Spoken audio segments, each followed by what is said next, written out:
Assalamualaikum warahmatullahi wabarakatuh. Halo teman-teman semuanya.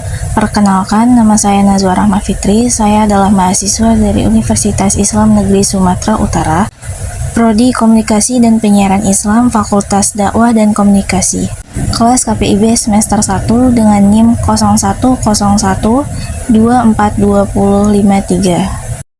Pertama-tama, mari kita panjatkan puji syukur atas kehadirat Allah Subhanahu wa Ta'ala yang telah melimpahkan rahmat dan hidayahnya kepada kita semua. Dan yang kedua, salawat serta salam semoga senantiasa tercurah kepada junjungan kita Nabi Muhammad SAW, keluarga, sahabat, dan seluruh umatnya hingga akhir zaman. Amin, amin ya rabbal alamin. Saudara-saudariku yang dirahmati Allah Subhanahu wa Ta'ala, pada kesempatan yang berbahagia ini, mari kita sama-sama merenungi salah satu hadis arba'in yang sifatnya paling mendasar dalam kehidupan manusia, yaitu hadis yang berbunyi, innamal a'malu binniyat wa innamal likulli imri'in ma nawa. Faman kanat hijratuhu ilallahi wa rasulihi fa hijratuhu ilallahi wa rasulihi. Wa man kanat hijratuhu lidunya yusibuha aw imra'ati yankihuha fa hijratuhu ila ma hajara ilaih. Yang artinya, sesungguhnya setiap amal perbuatan itu tergantung pada niatnya, dan sesungguhnya setiap orang akan mendapatkan atas apa yang mereka niatkan. Hadis ini dengan tegas mengajarkan kepada kita bahwa setiap amal perbuatan yang kita lakukan, sekecil apapun itu, akan dinilai berdasarkan niat di baliknya. Niat adalah landasan utama setiap amal. Sebagaimana sebuah bangunan yang kokoh membutuhkan fondasi yang kuat, begitu pula amal kita membutuhkan niat yang lurus dan ikhlas. Teman-teman, niat yang baik akan melahirkan amal yang baik pula. Sebaliknya, niat yang buruk akan menghasilkan amal yang buruk. Hadis ini, teman-teman, mengingatkan kita betapa pentingnya niat dalam setiap perbuatan kita. Ibarat kita mau membangun rumah, kalau fondasinya nggak kuat, ya bangunannya nggak akan kokoh. Nah, niat itu sebagai fondasi bagi amal kita.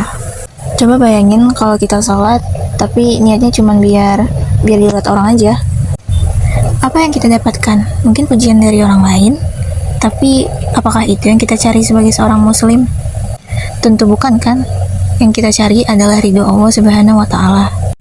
Contoh lain, jika kita berpuasa namun niatnya hanya untuk dilihat orang atau riya, maka pahala puasa kita akan berkurang, bahkan bisa hilang sama sekali. Tapi jika kita berpuasa dengan niat yang ikhlas karena Allah Subhanahu wa Ta'ala semata, maka pahala yang kita dapatkan akan berlipat ganda.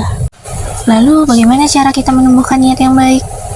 Nah, salah satunya adalah dengan sering-sering mengingat Allah Subhanahu wa Ta'ala.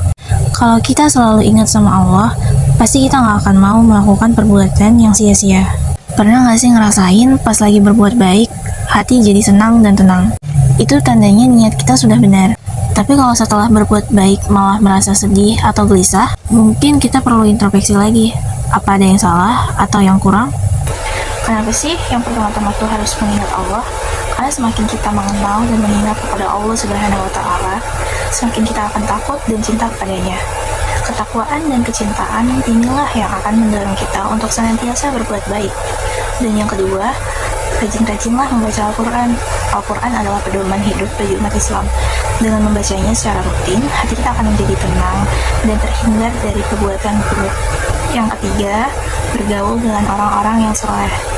Pergaulan yang baik akan membawa pengaruh yang baik pula. Dengan bergaul dengan orang-orang soleh, kita akan termotivasi untuk menjadi lebih baik. Dan yang terakhir, sering-sering berdoa. Jangan lupa untuk selalu berdoa kepada Allah Subhanahu wa Ta'ala agar kita diberikan kekuatan dan hidayah untuk senantiasa berbuat baik. Teman-teman, marilah kita jadikan hadis ini sebagai pedoman hidup kita. Mari kita senantiasa memperbaiki niat dalam setiap amal yang kita lakukan. Dengan niat yang baik, insya Allah kita akan mendapatkan ridha Allah Subhanahu wa Ta'ala dan meraih keberkahan di dunia dan di akhirat. Mari kita jadikan hadis ini sebagai pedoman hidup kita. Setiap kali kita akan melakukan sesuatu, coba tanyakan pada diri sendiri, niatku apa ya? Dengan begitu, kita akan terhindar dari perbuatan yang sia-sia dan mendapatkan pahala yang berlipat ganda. Terakhir, saya ingin mengajak teman-teman semua untuk berlomba-lomba dalam kebaikan. Jangan pernah lelah untuk berbuat baik sekecil apapun itu. Karena Allah Subhanahu wa Ta'ala pasti akan membalas setiap kebaikan kita dengan yang lebih baik lagi. Akhir kata, saya ucapkan terima kasih atas perhatiannya. Semoga kultum sifat ini bermanfaat bagi kita semua. Amin ya robbal alamin. Wassalamualaikum warahmatullahi wabarakatuh.